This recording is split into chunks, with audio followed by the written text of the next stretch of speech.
Welcome to episode 14 of the Irish Fitness Podcast. This episode is brought to you by FITR, a revolutionary new training platform for online coaching and clients. On today's show we have Mr. Steve Fawcett from JST Programming. We had Leon from FITR, the founder of FITR, and we also had Regionals and Sanctionals Athlete, Mr. Sam Stewart. So really interesting conversations today, Shane, wasn't it? Oh yeah, brilliant. From the start to end with Leon, you see in this episode he explains exactly what FITR is, how it's kind of changing the game of coaches and how they connect to clients, and then obviously into JST program, which is one of the biggest in the world. Steve Fawcett is on with him to explain how he's kind of incorporating into his thing as well. Excellent. Leon gave us a very in-depth kind of a breakdown of what FITR is and what it offers to online coaches and athletes. So up after the break, we'll have Leon and Steve Fawcett. And today's guests, we have founder extraordinaire of FITR, Mr. Leon Cassidy, and we also have coach extraordinaire and games athlete, Mr. Stephen Fawcett. He's coached the JST team, games team, and has also been to the games himself. So how are we doing, boys? How are we? Morning. Very good. Excellent. Thank you. Thanks for having me on. Good. I'd just like to say thank you for the two of you for coming on the show. I know you're busy, boys, so we really appreciate you coming on.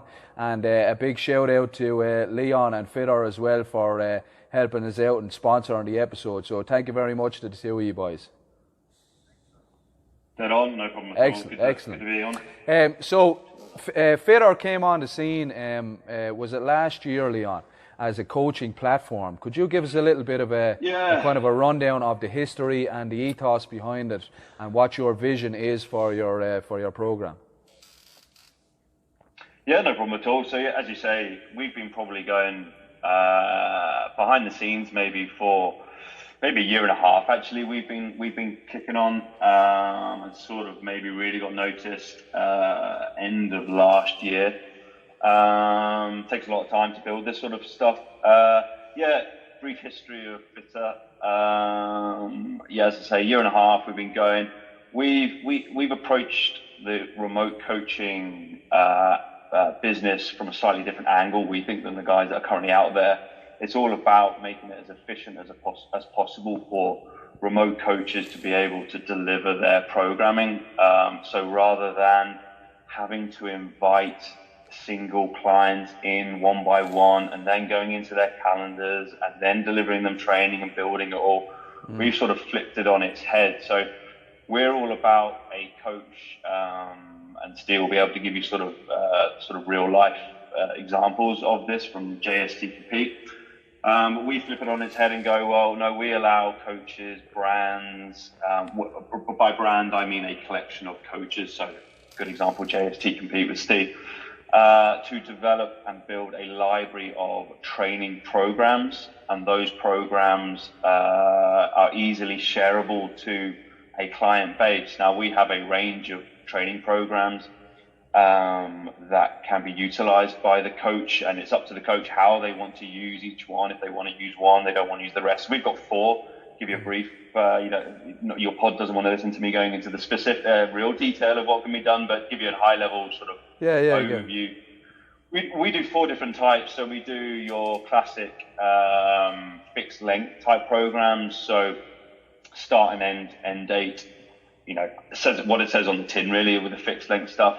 So we've seen people use this if there's a specific goal to achieve within a time period, or we've actually seen it being used for sample programming, that type of stuff, to sort of, hey, here's a flavor of what we do. So we do that type of stuff. We do your classic bespoke stuff. So important to mention that actually, because we've had a few questions come through on the live chat for our system, sort of talking about the group stuff that we do, which I'll come on to.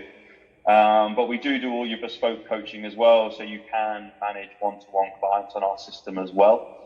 And then the group stuff we split it into 2 different types of programs. So we do a program type where when anybody joins that program, they start at session 1, day 1, week 1. So no matter when they join, they start at the very first thing you ever built. And we've seen that it's just designed, if there's a specific structure, you have to start at day one, and then you flow through the program. So if I say Steve was on it for 6 months, let's say this program, and yourself, Tom, you joined it today, you would start on day one. Steve would be 6 months ahead of you, and you sort of move side by side next to each other along the program. So we've seen that used for sort of even rehab type stuff and prehab, all that type of good stuff. It's not just remote coaching actually that our system is being used for. We're seeing it used for sort of the rehab and that mobility type stuff. And then we do your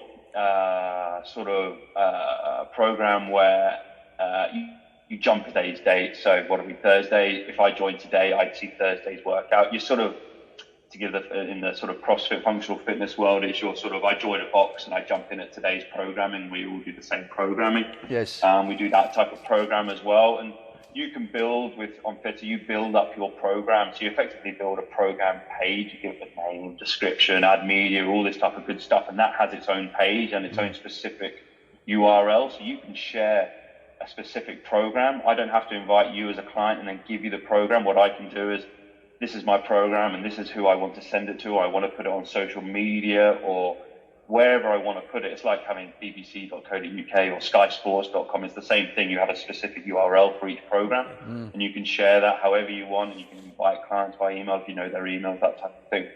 So we make it very easy for a coach to get their services out there. This is what I do, and I can share it.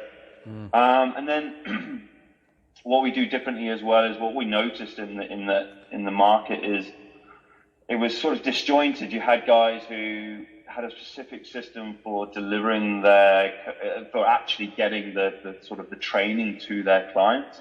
Then you had a payment processing, whatever it might be. You might use, I don't know, PayPal. I'm just throwing PayPal out there just as an example. You had that.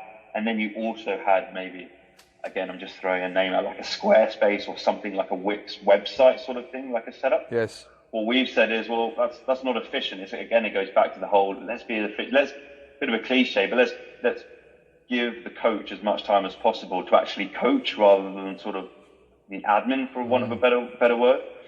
So what we also allow on the system is coaches, brands, as I say, to all. The best analogy is like a Facebook page. You can build effectively a mini website type feel within FITR itself, and what that can include. So who the coaches are with their bios, testimonials, your very own FAQs. It will also link in with the programs that you've built from our system. No extra cost. This is just part of what we do. And so what you can do, and that page, we call it pages, they have their own URLs as well. So if you go onto Steve's JST Train, for example, Instagram page, you'll see that on his link, on his, the profile, it links to his page on FITR. So with FITR, you don't have to have a separate website, then your program delivery system. You can direct people to effectively a mini website. It's in FITR. I can see what the brand is like. I can see the programs. I want to sign up to that program. It's all linked in. We handle payments, boring stuff to talk about, but we handle it all. Important stuff to talk about. Very important stuff to talk about. The boring stuff, but it's important. We all like to get paid for our work, don't we? It's a nice benefit of it. Again, it's going back to being efficient, really. Yeah, when you're a coach, and this is when you're a coach and you're building your program, you set your price. So we handle a variety of currencies. So we've actually got coaches in. Steve and I talked about this yesterday. Actually, in the last 3 months, we've seen coaches from Croatia, States, UK, Denmark, Sweden, all different places. The places I'm missing there, which are coming on board. So we can handle where you are, and what we also do is it's completely international. Then, Leon, it doesn't matter where you are in the world. So Steve's a good example of this as well, where if you've got clients who are obviously because it's remote coaching, at the end of the day, you'll have clients wherever they may be in the world, and we'll handle all your foreign exchange. So let's assume I was a US-based client for Steve. I would see my prices in dollars. I could see that, but I don't have to see the price that Steve set in sterling. I see it in dollars. We handle the forex. Brilliant. We automatically transfer the earnings to Steve. He doesn't have to worry about that. And when you're building the price, we'll very clearly show you're charging X for to your client, and we're very upfront. We don't hide any of our fees. We say you will get Y out of this transaction, and then that is what will go through to your bank account. So worth mentioning that at the moment we're running a promotion where if you have your account signed up now, you will only ever pay transaction fees. It's a small percentage effectively, and that includes all the Stripe, everything. There's no hidden charges. As I say, when you set your program price, you'll see the program price, what your client will pay. Client won't pay anything more, and then you'll see what you'll earn from that transaction as well, and that's it. There's no hidden fees or anything like that. Brilliant. And then I'm rambling here, Steve. No, don't worry about it. Listeners will be more interested to listen to Steve than me, but just to finish the circle off, we also manage any missed payments. So, for example, if I'm paying Steve for some training and I miss my payment, we handle all that type of stuff. So Steve doesn't have to, or a coach doesn't have to worry that they're continuing to get the training and not paying for it. We will automatically block content, all that type of stuff, all the sort of nitty-gritty, the nasty stuff that the coach doesn't want to deal with. So a coach can just concentrate on coaching. Yes, and then we have all the fun stuff. I'll let Steve go into the detail of maybe how he programs, with individualized benchmarks that you can do on our system, which you can't do on any other system out there that we've seen anyway. Okay. So yeah, and then I guess to finish off before I let Steve talk, our long-term goal. So we're built very much on like a network and how on pages and brands. So on Instagram, if you've got a couple of accounts, you can very quickly switch between the two accounts that you may have. Maybe it's your personal one or your business one or whatever it might be. You can very quickly switch between two. We have that same functionality on FITR training. So it's built with an underlying network. So again, I keep coming back to Steve. He's a good example sitting here, but he's got a coach who works under the JST brand, but also does their own stuff. Now, what we allow coaches to do is set up and be a part of as many brands or whatever you might want to be, or teams, and they can just very, very quickly switch between. If you go into your profile, right? I need to work on my own individual coaching as Leon Cassidy today. Right, these are my clients. I can work under that. Right, but I also need to do some programming for JST. If I was a coach for JST, bang, switch. I'm in JST account and I can do that. It's not a copy. We haven't just got copies of the software out there. They're all interjoined, and you connect with different coaches. And the longer term goal for the system, I think, is where I've had issues with my shoulder personally, and if I was on FITR, say Steve was my coach, but I also had a physio rehab, I've already said we've got guys using it for that, where the two coaches could actually talk to each other, see my training, Steve could see the rehab work that I'm getting, and therefore I get a better service because my coach and my rehab or my mobility guy are speaking to each other and providing, that they're not having to do it over email and stuff. They can see right in one system. I've got all my coaches looking at the same, at my programming, and can deliver a combined, you get what I'm saying? Yes, combined program, Yeah, you get what I'm saying. It's all a network type base where people can talk to each other and all that type of stuff. So, see, I don't think I've missed anything there. What do you think? That sounds amazing, man. I have a habit of just rambling on, but you tell me. Don't worry about it. Hey, you'll have to hear for an hour. That's why you're here. A lot of the coaches will be listening to this around Ireland and maybe other places as well. And this is all information that we want to hear before we invest, obviously, in our time and stuff like that. So, all that actually, it sounds like pretty much the perfect platform for an online coach. Would you agree, Shane? Yeah, I'd say so. I know there's a few. I think programming has kind of taken a turn in CrossFit, as in it was all websites at first. So we went from CrossFit.com to, okay, let's put out a website and let's put out a daily program for everybody, then individual. And there's a few apps floating around, but I'd never heard of anything like this. Where that sounds unreal. Like that functionality of switching between accounts to me is like huge. You don't really get that in anything else where you want to kind of juggle a few clients. Yeah. Just Stephen as well. Thanks for that, Leon, by the way. That was a brilliant... That was very, very comprehensive, Leon. Well on, buddy. So, hopefully it was clear and not just around. Yes, it was excellent. Stephen, in terms of you with JST Compete, how do JST fit into what's going on at FITR, and how did the kind of link up start there as well? Yeah, so in fact, initially I'd seen Emma McQuaid post about it, post that she was using FITR, and at that time I was using a website that I had a friend at the gym had built for me, and we kind of outgrown that website. It was quite basic. We had quite a few like advanced functions, which we'd kind of got used to using, but the whole kind of user experience, and like Leon was saying, we had PayPal, we had Go Cardless taking payments, we have our Squarespace websites, we have Instagram page, Facebook group, Facebook page. So we're just getting there was just 5 or 6 different websites that we were using to all just kind of do one thing. So once we'd grown out of that site that we built, I was just looking around for something that could do a similar thing, but have the payments and everything kind of in one system. And lucky enough, Emma had put up a little Instagram story about this website FITR. Shout out to Emma. Shout out to Emma. About the website doing that for us. So I had a look, liked the page and had a little download, and then Leon slid in the DMs and seen that I'd create an account.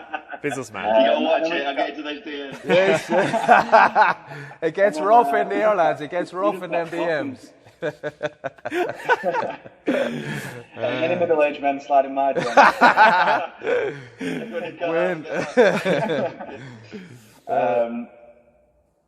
So we just started talking about kind of what I wanted from a platform, and what the platform currently did, and then the direction that it was going. And then it wasn't long until we had a little meet-up face-to-face, and we just kind of sat down and just had a bunch of ideas, stick them down on paper, of the direction that we could take FITR training together. So that's kind of how we got started. And then it was probably take about 5 or 6 months maybe from that point until we got all our ideas kind of onto the system and live and being used. So we made the migration from all my old kind of websites and payment things to all across into FITR training in November, the November just gone, 2019. So we had, I think, 330 odd clients and athletes to switch from an old system to a new system, to FITR. So it was kind of a bit of hard work. If I was to do it all again right now, then it wouldn't be so much hard work. So I learned a lot of things of how to do it in a much simpler way. Yeah. But in the end, it was kind of really simple to transfer people. I was just the first person to kind of figure it out myself. Yeah. So now we're fully in, and we're 3 months into using it. And definitely reaping the rewards of everything being streamlined and being able to put our time as coaches and kind of like the owners of the business more into developing the actual services of the business, rather than spending half the week following missed payments and checking different platforms for messages. Kind of everything just comes through now in one place. We can log on, start doing work on one website. The notifications are there of what we need to do, and we don't have to check between 5 or 6 different platforms, which just becomes a lot of hard work. And it was actually a part-time job for one guy that I was employing to keep on top of all the different payment systems and all the messages. And now we've been able to give that guy some different work to then help develop us more in like the media side and social media, and just interacting with athletes rather than actually just doing something that a system can do. Brilliant. It really sounds like it is not just made things smoother for you, but it has actually probably saved you a lot of money as well then, Steve, coming on board with FITR and stuff and making it like that. Absolutely. I mean, brilliant. We've gained 100 clients. We hit the 100 mark. Brilliant. just last week since moving over onto FITR. Amazing. And it was, like, I put that down to a couple of things. One is the ease of clients being able to find the right program and sign up. Or even what works well for us is that they can easily find a sample week, see the sample week, see maybe 10 different sample weeks, choose which one they feel is right for them, and then just go back, see all the programs, and then subscribe to that program. Whereas, again, previously that was an email conversation, a couple of emails back and forth, sending them a Google Docs spreadsheet of a sample week, and then just being able to link whatever programs, on social media. If we want a push of engine bio this week, then the link goes in there. It's a swipe up, or it's in the bio, and it's the ease of clients and athletes just being able to, decide, I fancy that. Click a few buttons, boom, and they're in. As previously, it's been a bit more of rather than clicking 3 buttons, it's been clicking 10 or 15, and maybe the odd email. So, definitely save money. Excellent. And you don't have to be chasing people for payments anymore as well. That's a nightmare, isn't it? It's it's one of them unfortunate things about the service industry, that obviously you might develop relationships with clients and all that kind of stuff, or you have a bit of a bond, but then the money side of things comes in, so it completely kind of eliminates that, doesn't it? The fact that the guys collect the money for you, and you don't have to worry about if people miss payments or whatever. They will either collect it for you, or they will shut down the service for the person who is paying for the service or not paying for the service, whichever it may be. Yeah, that's really cool, lads. That's awesome. And how is that? You're coach to a lot of high level athletes as well, Steve. Do all of them incorporate the FITR platform as well, the likes of Army and the rest of the guys on the JST team and stuff? Yeah, that's how everyone views their training now. They log on, and it's super easy for them just to bring up the site on the phone. It works just like an app on your phone. You just have the URL saved as a bookmark, I think is the technical term. Excellent. And you just click the button and go through an app, and and it's just that your program's there, and you work through it. And so from the client side, like, they probably don't see all the complex functions that the coach and the brand owner does, because they don't need it. They just want to know what they're doing for the training that day, and be able to record the results and maybe see some demo videos of some exercise that they might be unsure of what it is. So it's really straightforward and easy to use, and just press 1 or 2 buttons every time you log on, and you've got it there, and you can crack on with your training. Brilliant. I bet you probably wish you had something like this when you were training for the games and whatnot. Could you give us a little background, Steve, on your athletic career in CrossFit and stuff like that? You've been to the games, you've also trained games teams and stuff like that. Could you give us a little rundown on your history? Yeah, so I started CrossFit in 2011, 10 or 11. And back then it was just there wasn't a great deal of competitions out there that you could compete in. There was just a handful every year, and that was usually like one like UK based. It used to be called London Throwdown. I think it changed its name every year. Athlete Games, Battle of London. Yes. And then there was always Regionals, which is obviously it was in Denmark most of the time. So it was just for the first few years, it was the whole kind of round in a circle process of Battle of London, the Open, Regionals, repeat. So long story short, just did that for like 3 or 4 years, and just plugged away, kept training, kept my head down, and each time at Regionals just gradually got myself closer to a game spot, and then managed to get it in 2015, taking third at what was called the Meridian Regional. Yes. Back then. Brilliant. Got 2015, then competed at the games. Had an injury 2016, so didn't get a chance to compete. But then we went team in 2017, and we got the first UK team to the games. Then I had another injury in 2018, which wasn't my fault. Someone dislocated my shoulder. Who was the nice person that did that to you? So the person to thank is it was Marines. Someone I went doing some documentary. It was a really random injury, but I went doing a documentary about how athletes from other sports find Marines training. Right. And at the end of this day of training, which was a great day, flogged us on some assault course. I got made to wrestle a Marine. Nice. Nice. As you do. As you do, yeah. And, and this guy put me in an armbar and dislocated my shoulder. Oh my God. That's horrific, man. Lovely. You should have tapped, Steve. You should have tapped. no. Didn't want to, no. It was, yeah. Yeah, so then that was that year out, and then I'd kind of accepted maybe that, that was going to be it for competing. I was going to move more into coaching, and I kind of had done that, and that time helped me grow the JST Compete stuff a little bit. Yep. But then I soon realised that I'd probably never done competing. So 2019 we got a team to the games again.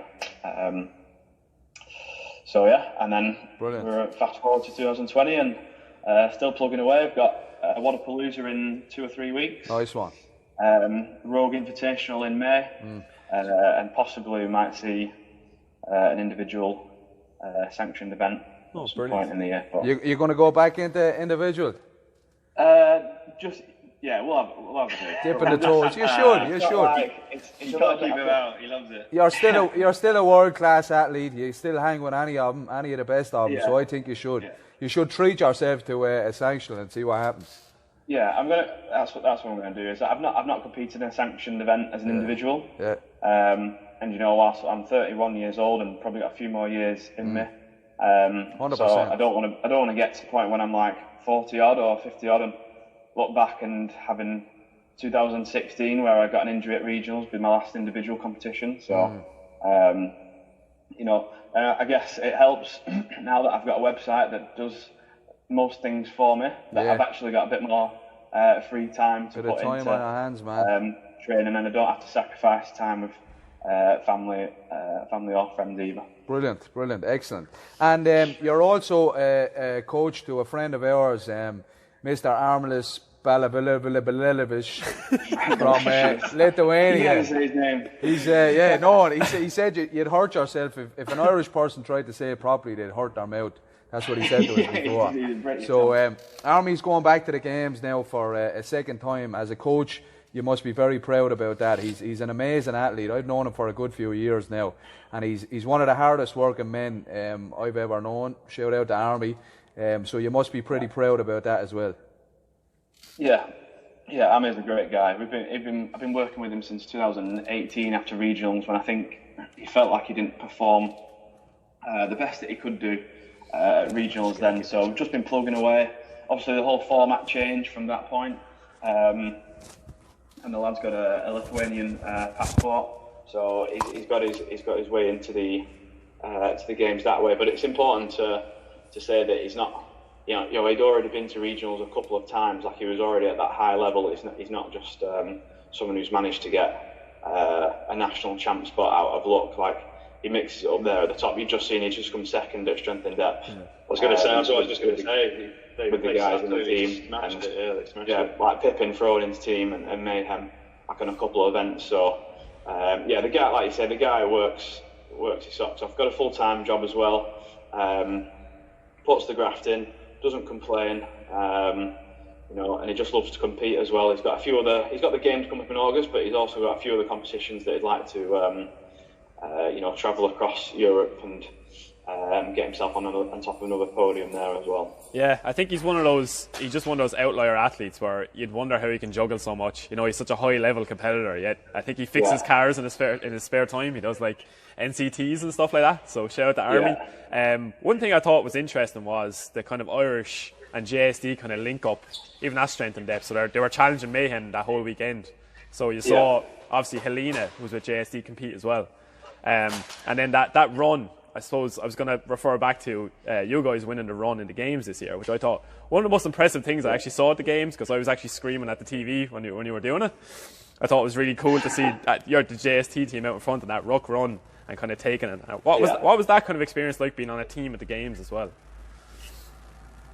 Yeah, I mean that event itself was nice. We knew all 4 of our team members were strong runners, and it was a good reason why we picked Helena into our team, is because me, Jack, and Jane, we could all run well, and so we needed someone that could join in our team and stay with us on running. And if there was an event like there was like this, where you all had to run together, and we weren't just being held back by one. So Helena had been in our team before, and she'd shown that she was a strong runner and strong in a lot of other areas.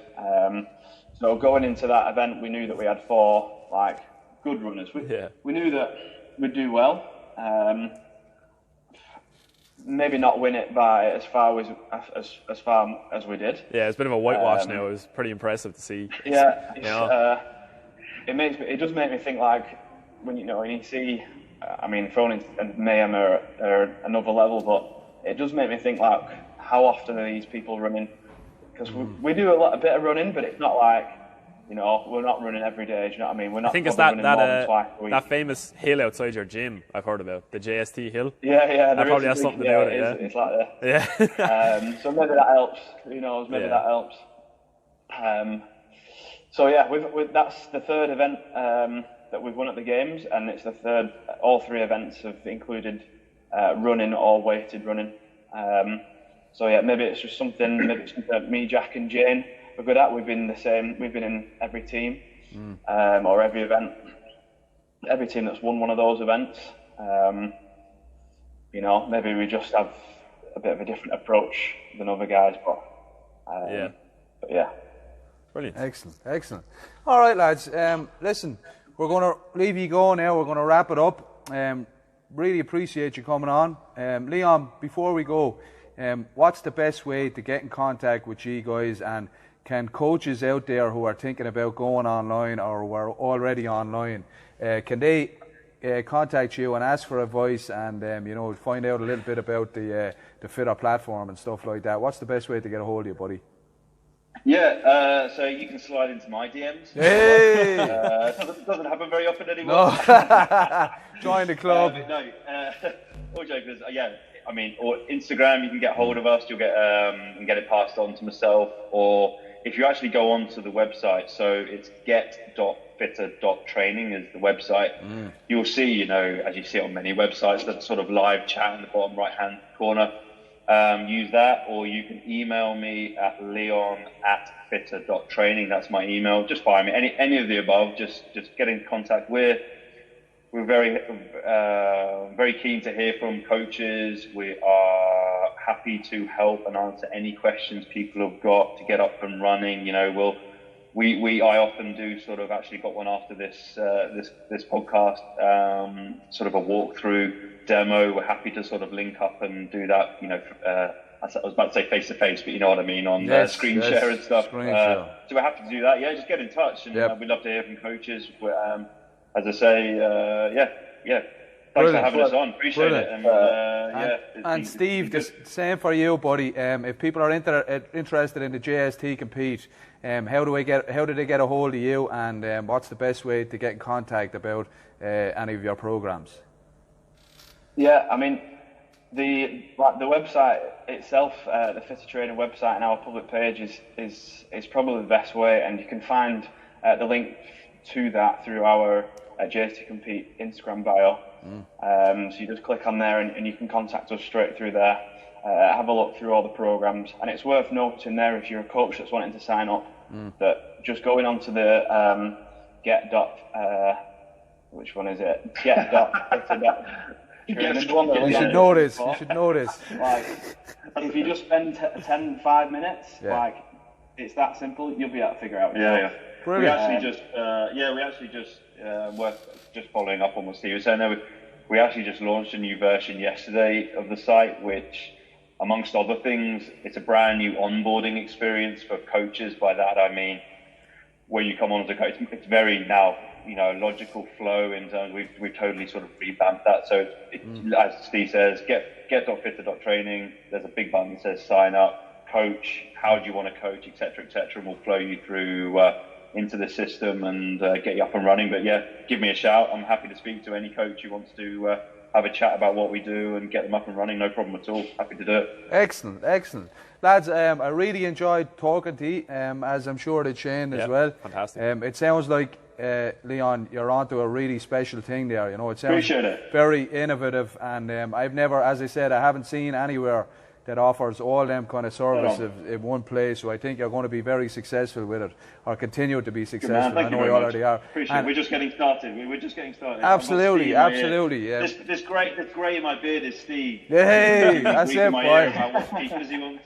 Yeah, it'll age you a few years, sure that. And Steve, thanks very much for coming on, buddy. It's a pleasure talking to a caliber of an athlete caliber yourself any time of the day. You know, we really appreciate you coming on and having good advice for us and all that kind of stuff. So thank you very much. No, and we might even do it again down the line as well, lads. FITR have kindly come on board for the next 4 episodes. So we'll be continually promoting you guys and reminding people what a great platform it is to get involved with. Would you like to give a shout out to anyone, lads, before we wrap it up? For me, big to the guys who just competed, strength and depth, the guys you've already mentioned, you know, they absolutely smashed it. They represented us at the competition as well. And big shout out to Emma McQuaid, who was one of our original coaches, who had to deal with the system when, you know, there was, as with software, you know, stuff sometimes just doesn't work, and we were early and stuff. You know, it wasn't the system that you see today. That's all the all singing, all dancing platform, and Emma persevered with it. So big shout out to Emma for helping us develop and become sort of what we are now. And now we can kick on and see where it takes us. So yeah, that's from me. Brilliant. Thanks, Leon. And you, Steve, would you like to give a shout out to anyone, buddy? Yeah, big up David Shrunky for weekend's performance, athlete of mine. He absolutely smashed it. So brilliant. Been over the moon since then. For him since then. Excellent. All right, so boys, we'll wrap it up. As I said, we might get you on again down the line. Best of luck with everything. And Leon, I'll be talking to you soon. And Steve, gentlemen, talk to you soon, buddy. Yes, take it easy, boys. Thanks, boys. Adios.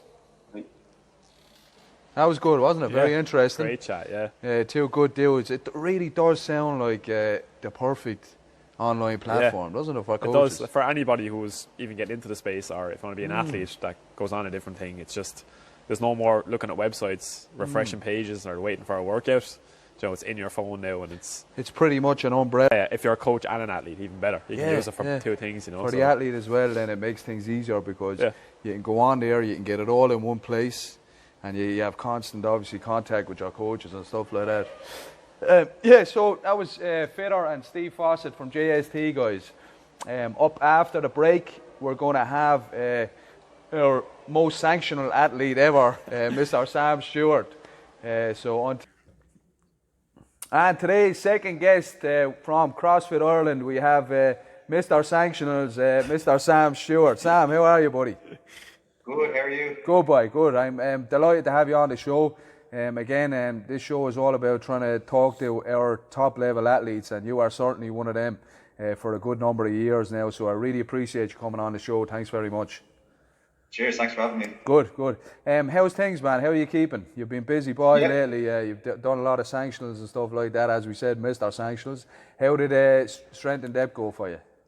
Yeah, strength and depth actually went pretty well. So I guess the last 2, so Field 250, I was dying sick, so I had to stop.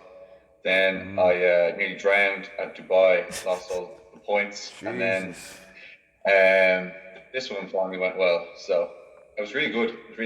Brilliant. You had a rough bit of a swim then in Dubai, did you? Fill us in on that. Yeah, so I was practicing great. I was like a water cheetah. I was flying up and down. And then I jump in after the sandbag cleans and just inhale a bunch of water, and it was just kind of really salty. He was drowning from then. I drowned the 200-meter lap. I was supposed to swim it, really. Shit, man. That must have put a real spanner in the works. Yeah, so there was like a minimum work requirement. Like I did make the minimum work requirement. So like everyone up at joint 7th, because of whatever checkpoint you have to reach on the swim, and I got 0, so that's fine. Nightmare. What workout was that, Sam? So it's the first one. First like one. Oh. Sandbag cleans, swim, sandbag cleans, that sort of stuff. And what did it feel like then for the rest of the competition after something like that happening at the start and getting not reaching the minimum work requirement? Yeah, it's definitely kind of like embarrassing at the start. You're like, oh, everyone else was able, and I just made a mistake, and really, really costly one. And then it kind of took you off a little bit, like I was put off. Like the rest of the work, I said sometimes I said like because I'm already going to be fighting to even come last place, you know. So it was a massive deficit because everyone else is on 7th place, and I got 0. So it's like, what's that? 70 points? I don't know, more up there, deficit. So that's the negative part of it. At the same time, I was there having an awesome time, you know. Yeah. It must be tough though. I've experienced that in competitions where you think you knew from pretty much right from the get-go that your placing would be quite low because of the DNF or whatever. Did you feel like you could attack the workouts with the same viciousness then as you would have if you did get by on the first workout? Did it play into your performance, you know, for the rest of the competition? I'd love to say it did, but like it certainly does, you know. Always, it's sport, you're a human, it's going to be in the back of your mind, and that's just how it is, you know. Yes. But like some of them, I'd look at the workout, like one of the workouts was that weird one with like the rollovers or the deck squats and age up. So like at that stage, you don't know what even you're doing, and so you're not overly motivated, I guess. Yeah, that was a very strange workout, wasn't it? Yeah, it was cool. It was weird. I made the class do it here in the gym. Brilliant. I hadn't a bloody clue. Yeah. I like that. It's nice to see like a little kind of a different spin on things, I suppose, isn't it? We're so used to and programmed into the same movements and stuff like that. It was nice. It was a bit refreshing to see something completely kind of brand new, wasn't it, Shane? Yeah, I thought it was just brilliant. You always kind of get that in Dubai as well, because I think they have so much money to play around with out there, where it's just like, let's just do something off the cuff here. Because and the depth of the field as well. I was going to ask you, Sam, what was it like being in that? I suppose the last 3 sanctions you're in now have been more or less CrossFit Games caliber, especially seeing you on the floor next to Matt Fraser on the assault bike, which is kind of crazy. You know, you've come a long way. But that was cool. What's it like being among those just absolute fire breathers of athletes? I mean, I guess it's all right. Like it's not different to doing your own workout in the gym. Like you still have to do the set number of calories on the bike, or you still have to do the wall balls. It's just like I don't get to view it as a spectator. I'm there standing next to them. I can't really see what's going on. I'm staring up at a wall ball target, you know. But like I guess where you really notice that is like in the warm up area. You know, you can see what other people are doing a bit more. Yeah. You're a bit focused on what you're doing mid workout. Like it was cool to see that. Like for example, Matt Fraser's a super normal guy. So happens to be very fit. You know, like he's like a robot or anything. He's just a normal guy at the end of the day as well. So and it's kind of cool to see. I thought it was really cool to see, like, because you kind of popped up on the radar when you first went to regionals. In terms of like international CrossFit, obviously you've been on the Irish scene a long time now, for the young age you are. I thought your interview was brilliant at Strength and Depth. It kind of unexpected for you probably as well, because I was like the Greek guy couldn't speak any English, so like, oh, let's just get Sam because he did so well. Yeah, they're like, the lad who won can't speak English. Do you mind doing an interview? In mind, but you won. It was really hard to hear because there was like a delay. So she'd say something, you'd start answering, and then you'd hear it on the speaker. So on a clue, I don't even know what I said. So I was just saying to Tom before, you had one of the best quotes I think I've ever heard.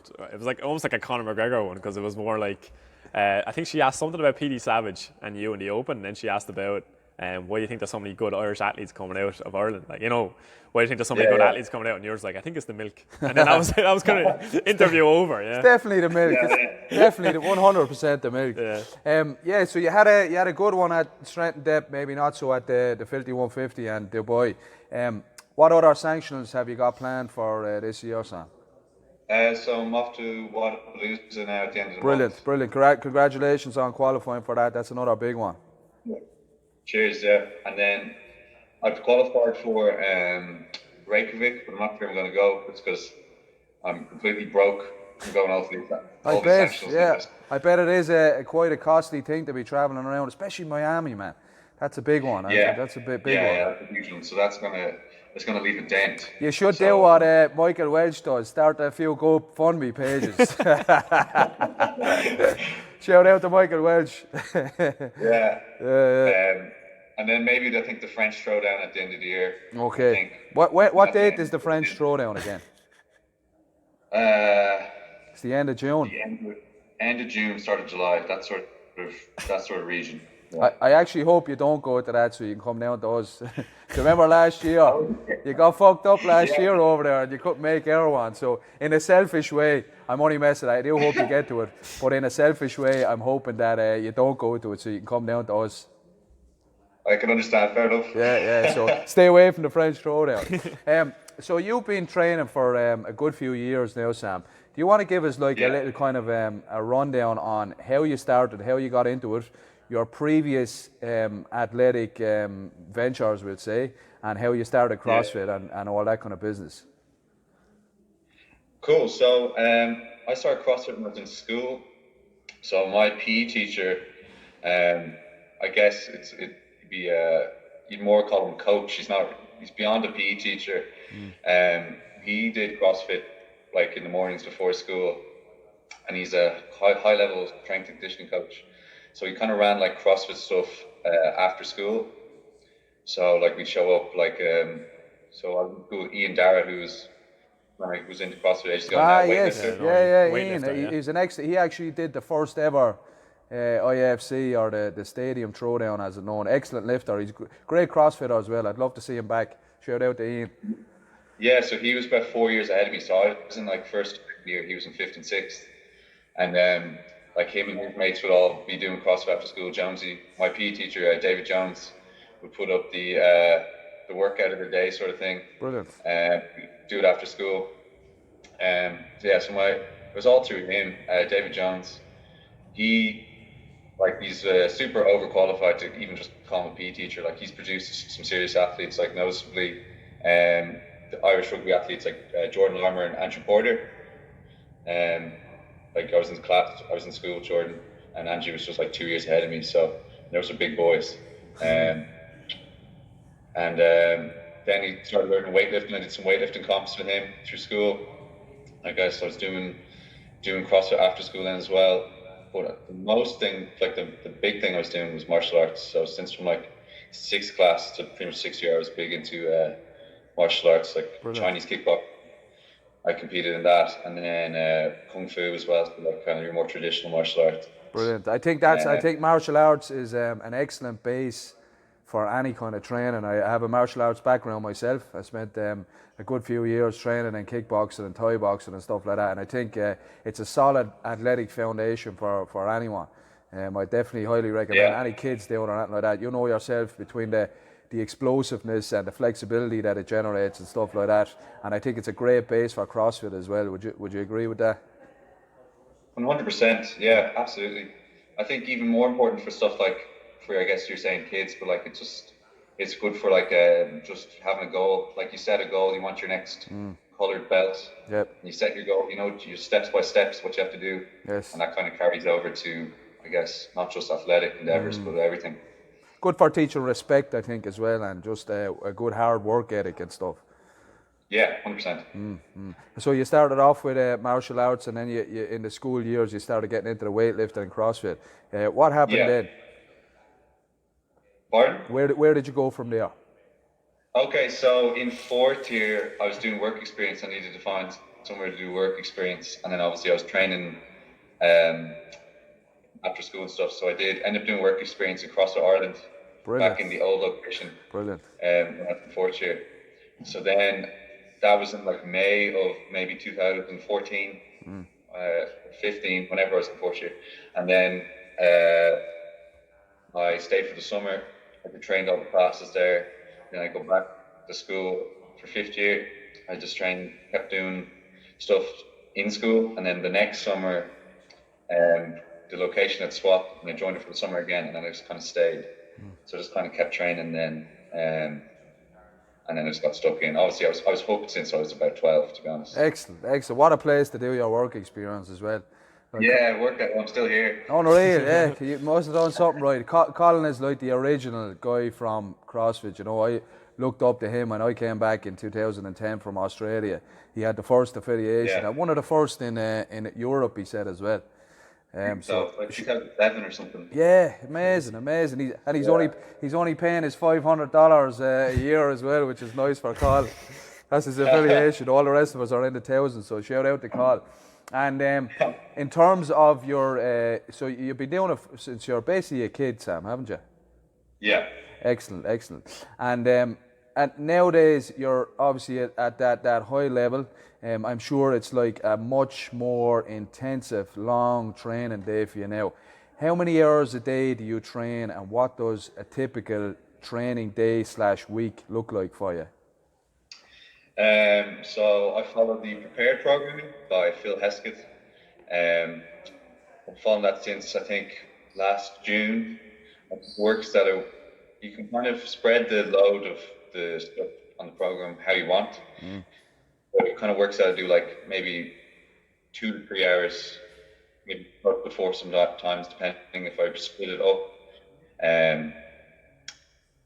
A day, I usually do Monday to Wednesday, take a Thursday off or swim, and then Friday and Saturday as well, Sunday off.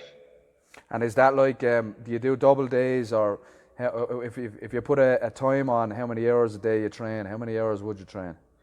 Yeah, so if I'm doing a double day, it's schedule dependent. So it could be like 2 hours early in the day, coach something or eat, and then 2 or 3 hours maybe later in the day. So could be anywhere between 3. It's usually at least 3 hours. Okay.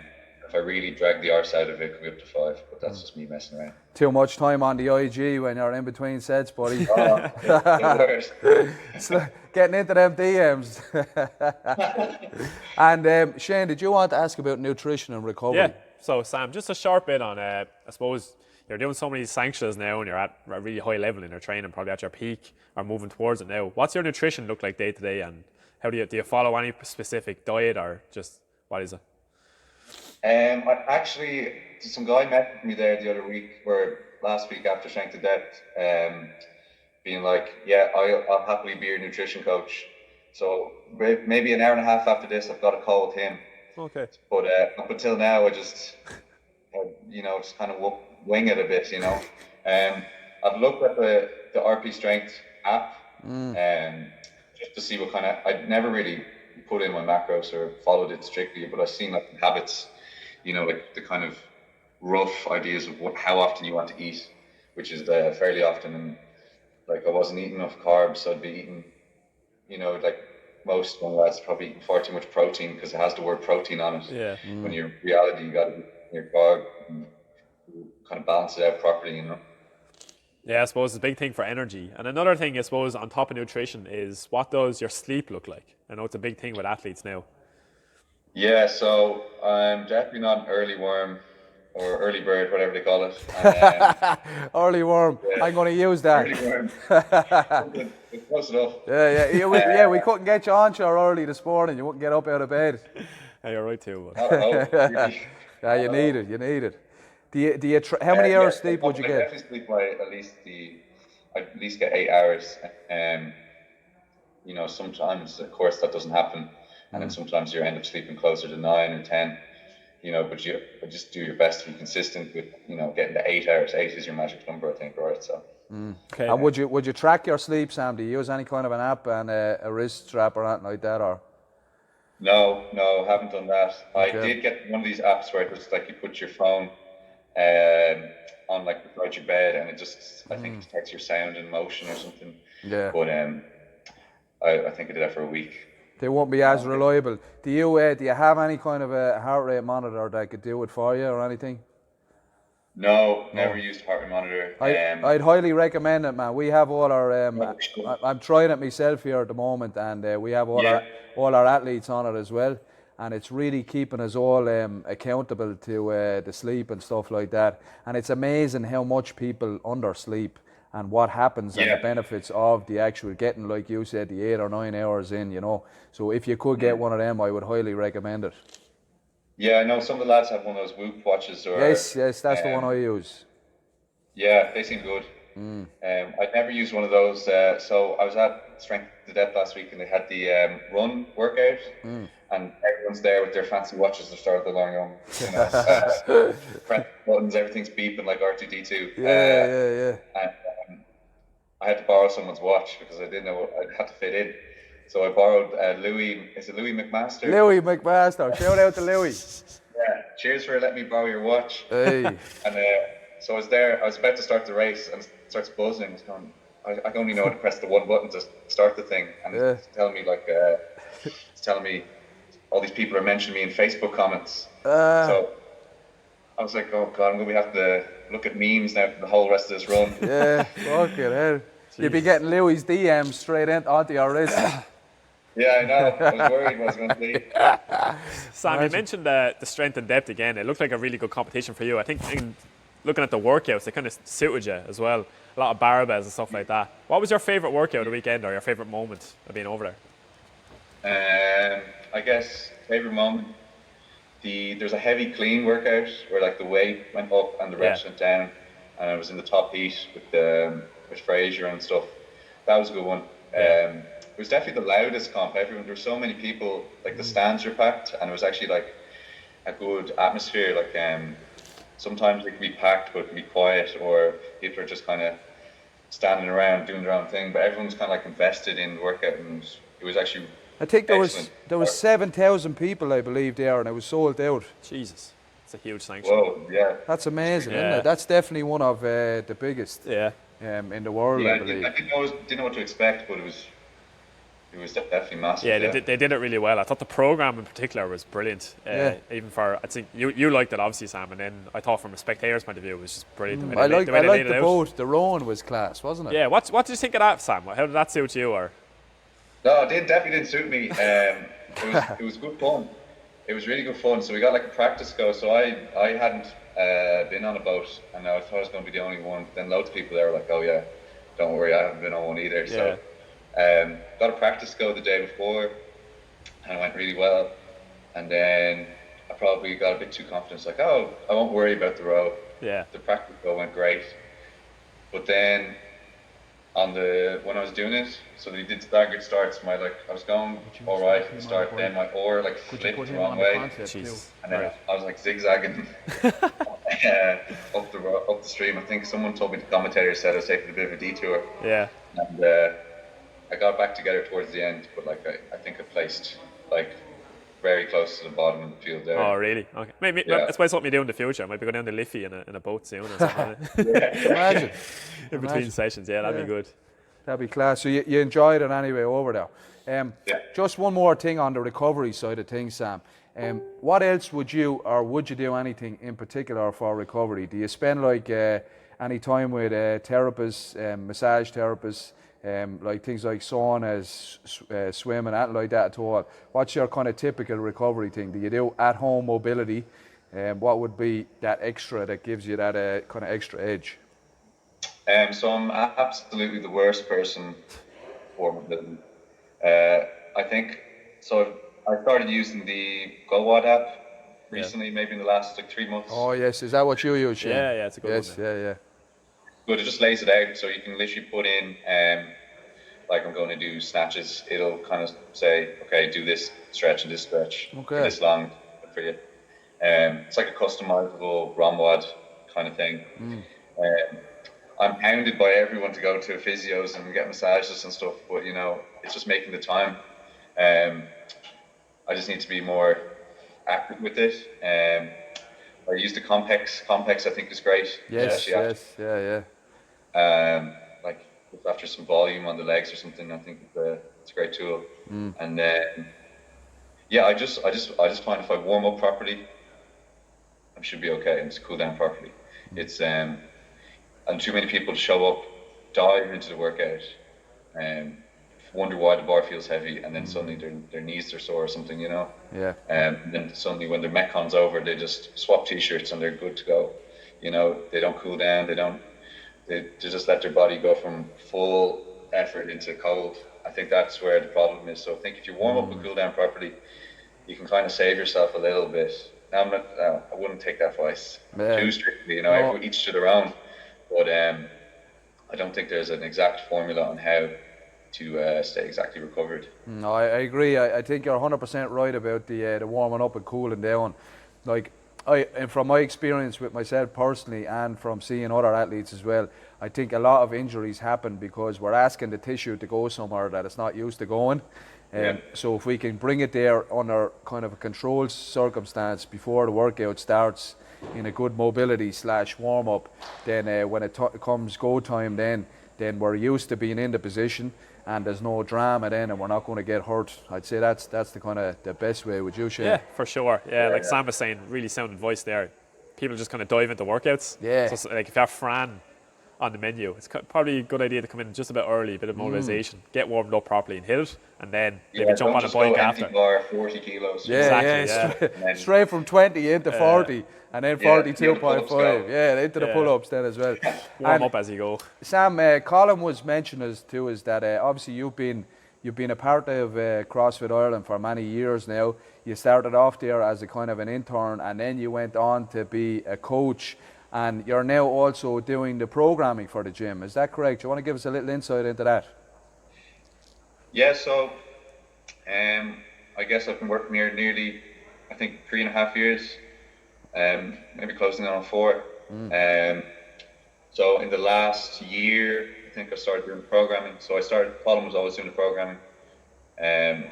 He's really good at it. So there was but I think he was like, okay, Sam, you're also really interested and keen, so I think he kind of just wanted to see what I could do. So we kind of did it together for maybe 2 or 3 months. Kind of came up with some workouts, and then I just kind of left to my own device from then on out. So I've been doing it since maybe last April or March. Brilliant.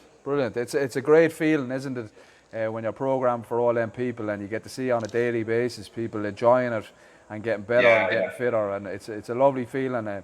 We're starting it now here at CrossFit Waterford as well.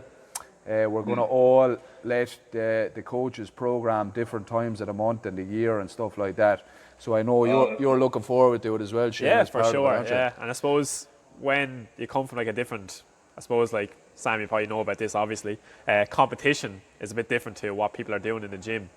And a lot of the times when you might go to strength and depth or 50-150 and you see a workout, and I know I've done it, and you kind of use that rep scheme or even that same workout and give it to people, and obviously scale is needed.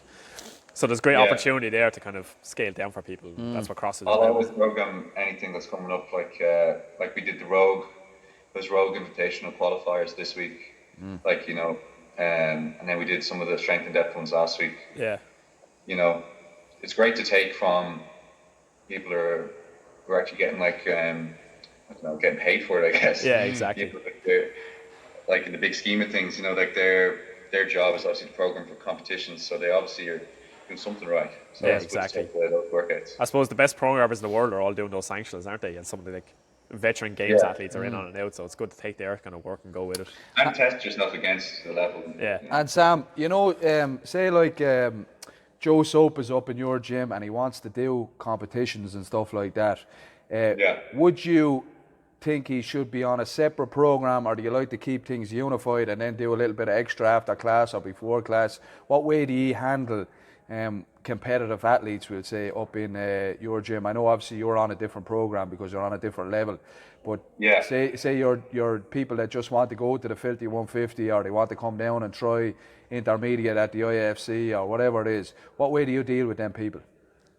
So we say come in, you do the class. So the class workout's always Metcon based. So you come in, you'll always get a good workout there. And then after, we always program some bonus work for the day.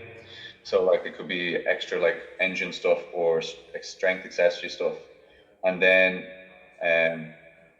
on top of that, you could get some added personalized stuff if you're keen. Like if you're super keen, you want to actually compete, you could talk to any of the coaches here, I guess, and get extra advice on what to do or some programming. And then there's like myself, I run we call it Strengin. It's like strength and engine class. We do like 20 minutes of like expressive work, and then we do 40 minutes of just kind of like solely engine work, like ergs, and the stuff that you wouldn't just put into a regular CrossFit class because everyone would definitely leave. So they don't like them ergs a lot of times, do they? No, not every day anyway. So, but it's necessary if you want to kind of excel in the sport. I agree, and it's nice to hear that that you do, like the people that want to compete still do the classes and stuff like that. Mark Turner said it great. He said one vibe, one tribe, and we've experienced that over the years here. Now that we're all on the same program, there's a much better vibe in the place, you know what I mean? When everyone's on the same page in the same place, then I think it brings together a more unified kind of a gym, and it gets people, you know, working together rather than this fella's on that program and that fella's on this program and all that kind of stuff. Would you agree with that? Yeah, 100%. That's absolute nonsense. Imagine some lad just keeping to himself in the corner doing his own stuff while this guy's doing this. Like this, no, that's not CrossFit. You know, that's not the community. That's absolute nonsense, I think. So yeah, I agree, brother. It's pretty social, really, as well. It's hugely antisocial. It is, and it eventually, it kind of, I think, erodes a little bit of the community side of it. If people, again, I've let it happen a couple of times over the years with stuff like that, and cliques develop and things like that. So I think it is a better decision for everyone to be on the same page. Yeah, 100%. Yeah, deadly. What else have you? Yeah, I said you had a few sanctionals planned for the year, Sam. Would you ever consider going on teams and stuff like that? Are you a team player, do you think, when it comes to that, or? Yeah, so the prepared team, I'm like a sub on the prepared team. So if one of the lads ever gets hurt, I guess I get the call up. So they're qualified for the Rogue Sanctional. So if, I don't want to say please God someone gets hurt, but if someone does get hurt, you're in. But, yeah, that's good, man. It's good. Like with the team. Yeah, the team is a fun kind of a thing to do as well, and it is a little less pressure. It obviously would be high pressure at that level, but the kind of problem shared is a problem halved, or a problem half is a problem shared kind of mentality is good. Sam, for anyone kind of that is thinking about getting into competition, they're attending their classes and all that, and they think, oh yeah, I might like to try some competitions now. What kind of advice would you give that person? I'd say don't rush it. So it's not going to happen super quick. Make sure you're eating loads, you're doing your sleep, you're warming up properly, like we said, and then you're not just kind of. A lot of people say they work hard, they're in the gym for however long they stay. But again, I think we were messing earlier, like you could be on your phone for 50% of that. Yeah. So follow, trust your coach, whoever your coach is. There's no such thing as a terrible program unless there really, really is. But like follow a program consistently for maybe you have to be doing it a year. You know, that have to all click for a year before you want to see some actual results. And don't expect CrossFit to be this thing where you show up with competitions and everything goes just swimmingly. You know, more things will go wrong than go right. And probably unless you're Matt Fraser who does everything right, like you can't expect that of yourself. So just, you know, just have realistic expectations. Don't expect it to happen overnight. Sound of voice, man. Sound of voice. Shane? So Sam, just to get to the end of what we're talking about then, what is your ultimate goal with competition? Are you just thinking, I want to get to the games and that's it, so I'll do all these sanctions, or are you just more enjoying competing at the moment? Oh yeah, absolutely love doing competitions and sanctionals. I'm not in any rush like to get to the CrossFit Games. Like I'm 22. I'm not in any rush like this year. I don't need to. I'm not under like self pressures like I have to qualify by the end of June or whatever it is. Because like I'd rather show up at the games and do like really well as opposed to just show up because I rushed myself to get there because everyone puts it on a pedestal. Like I'd rather go to all these sanctionals and not get cut after the first day and get the experience of all these competitions. And plus, each competition is super enjoyable. Like, imagine just training in by yourself all year and then just showing up to CrossFit Games. Like, I feel like a year wasted almost as well, you know? Yeah, exactly. While you're young and healthy, you might as well be doing as much as you can and enjoying the experience. Brilliant. Yeah. Excellent. So yeah, you said you were lined up with a few sanctions there. What did you think as an Irish athlete of the 50-150 this year? I mean, it was a big thing moving the sport forward in Ireland. What was your kind of opinion? I know you didn't have a great one because you got sick, but just the overall thing, what do you think of the vibe of it and all that? Oh, it was really good. It was exceptional. It was like, I didn't know what to expect. So like when you show up on the day, you hear it's in a race course, you're like, how is that going to work? And then you show up, you see the floor, the lights, the size of the like seats and stuff, and the amount of vendors and stuff. You're like, okay, this is just the same as like any of the big competitions, you know, it's up there. Yeah.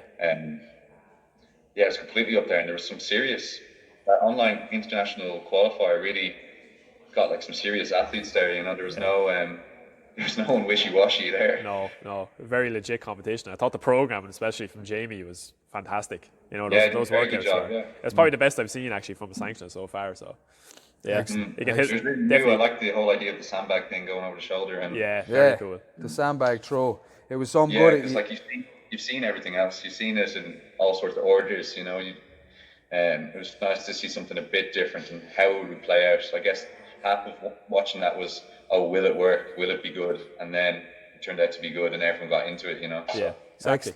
Excellent. Yeah. All right, buddy. Sam, it was an absolute pleasure talking to you, bud. Before we wrap it up, would you like to give a shout out to anyone?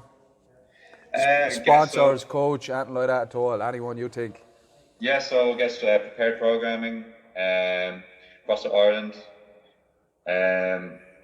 Lonix, Wade UK, Challenge State, CBD, FitAid, and Concept Fitwear. Brilliant. A few of them there. I think that's the biggest list we've had, brother. Fair play to you. You're a popular boy. I remembered it all. Yeah, that's it. You'll have to write them down on the back of your hand or something like that. Yeah, I'll be like... Yeah, who's that? Very good, Sam. You're 22 years of age, buddy.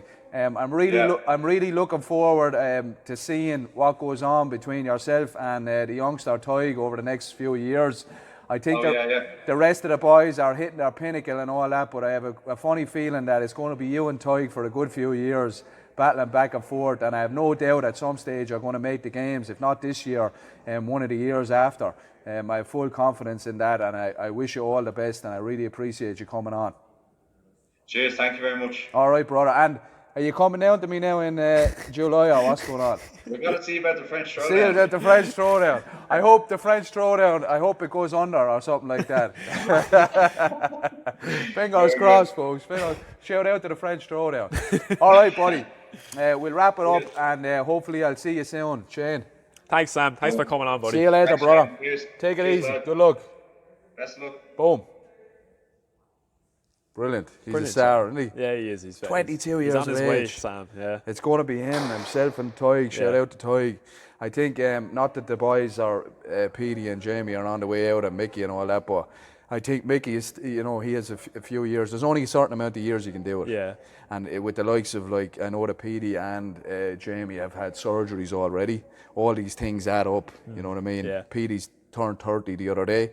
I think Jamie he's close to 30. Yeah, probably somewhere around Mickey's around 26, is he? 27? Yeah, he's still young enough. Yeah. So it's Sam, consider 22. Look at Tig and Sam. They're so young and they've so much experience already. Like, he's had them into every sanctional, and then Tig's had them into the CrossFit Games already. Yes, so it's going to definitely be a battle over a few years. Two of them, I envision maybe, and I don't know, maybe next year again for Petey or the year after or whatever. But again, realistically, and Petey will tell you that himself, there's only so long you can hold that high level.